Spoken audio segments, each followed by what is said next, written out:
Hello नमस्कार, स्वागत आहे तुमचं आपल्या मिनी ब्लॉगमध्ये। तर आज आहे बैलपोळा। तुम्हा सर्वांना बैलपोळ्याच्या खूप साऱ्या शुभेच्छा। तर इथे बघा मी बैल खाली घेतलेले होते, बैलांची पूजा करायची होती। तर बघा इथे बैलांची पूजा करून झाली। छान असे मस्त 2 बैल घेतलेले आहे आम्ही।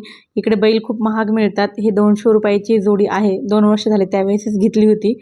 आपले तिकडे तसं खूप चांगल्या प्रकारे खूप खूप व्हरायटीज असते बैलांमध्ये। तर बघा अशा प्रकारे मी सिंपल पूजा केली। त्यानंतर मग देवाऱ्यातली पण पूजा करून झाली, म्हणजे आपल्या देवाऱ्यामधली।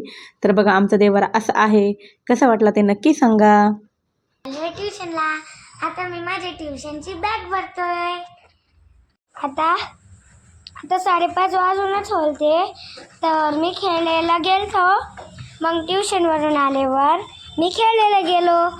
मग त्याच्यानंतर मी चहा दूध पिऊन खाली गेलो भाजी आणायला। मग त्याच्यानंतर काय झालं मी तुम्हाला सांगतो।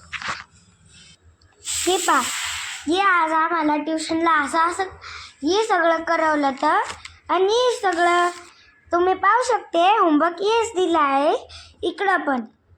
मला हे व्हिडिओ आवडला, लाईक करा, शेअर करा, सबस्क्राईब करा आणि कॉमेंट्स पण करा।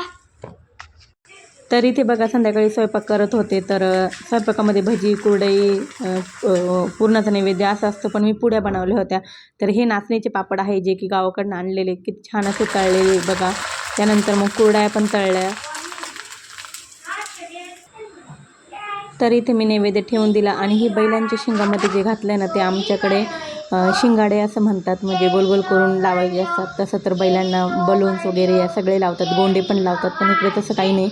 त्यामुळे मग असं पिठाचे बनवलेले शिंगाडे म्हणतात त्याला, आणि ते चला तर पुन्हा भेटू आपण एका नवीन व्हिडिओमध्ये। तोपर्यंत बाय बाय।